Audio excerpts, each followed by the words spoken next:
Hello guys, myself Manoj Sharma. Welcome to the TechnoSage. So before we proceed up with this video, I request you to please subscribe to the channel if you haven't done it yet. So in this video, let's talk about the grouping in Excel. So how does grouping work in Excel first of all? So the group is an Excel tool which groups two or more rows or columns. With grouping, the user has the option to minimize and maximize the grouped data. The rows or columns of the group collapse on minimizing and expand on maximizing. So this was the general definition of grouping. So let's see how grouping works with this simple example. So on the screen, you can see a table of donations where we have the field called date on which the donation was made, the amount, the city from where the donation was initiated, and the payment type of the donation. So now what we will do, we will group the items together in such a way that user can able to see the donations based upon the month and not based upon the date. So this is just a sample example where we have just considered some sample amount of data, but in the real term, the list will be too huge to understand. Where if you specifically go to each and every date, it would be very difficult to understand or to see on which date or month the donation was made. So to make things easy, we will take help of grouping where instead of showing the data in terms of the date, we will show the data in terms of the months. So all you need to do is just maximize or minimize the month in order to see the donation of that particular date within that particular month. So let's see how we can achieve that. So select any cell within this table and then go to the insert tab. So once you are on the insert tab, you will see an option for pivot table. Click onto the pivot table. So before I click onto the pivot table option here, I request you to please check our video on pivot table in order to understand what pivot table is all about and what is the importance of using the pivot table here. I will paste the link in the description box. Please do check that. Now click onto the pivot table. And once you click onto the pivot table, it will select, by default will select your entire table. I'll choose by default. And here the option is to create a new worksheet. Click onto OK. So once you click onto the OK, it will create an empty pivot sheet. So this is the pivot table, an empty pivot table. So now we will fill the data according to our need and requirement. On the right side, you will see something called pivot table fields where we have to select the field names and have to set under filter column rows or values in order to create the pivot table. So we will be grouping the donation sheet as per the date or the month.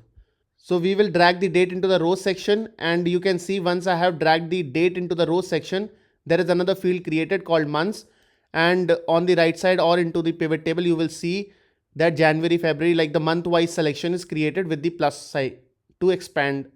And once you expand it, the date will be listed as per the months here.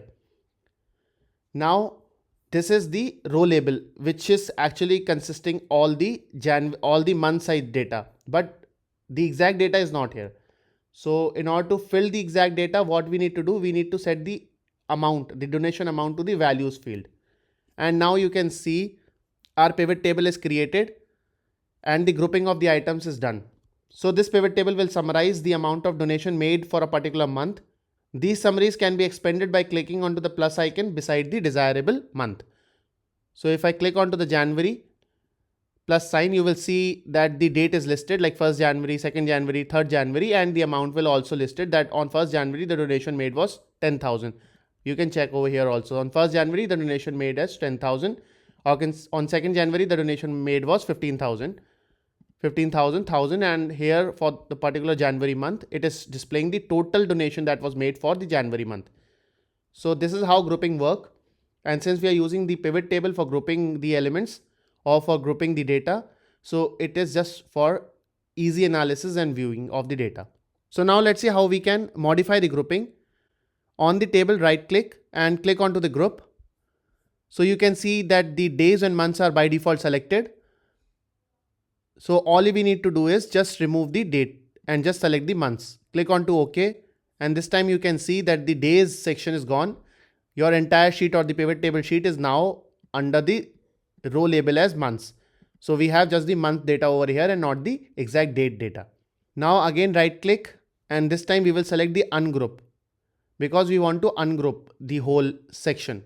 We don't want the group mechanism over here.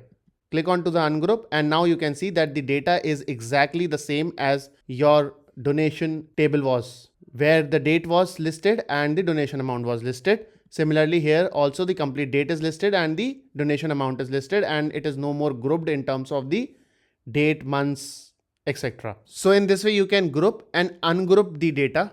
So this is how the grouping in Excel works. And since we are using pivot table to group things together, so it will be easy for the purpose of viewing, reporting, and analysis of the data. So I hope you understood the concept of grouping in Excel.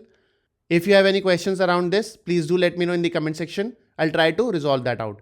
I request you to please like, share and subscribe the channel. Thank you so much for watching.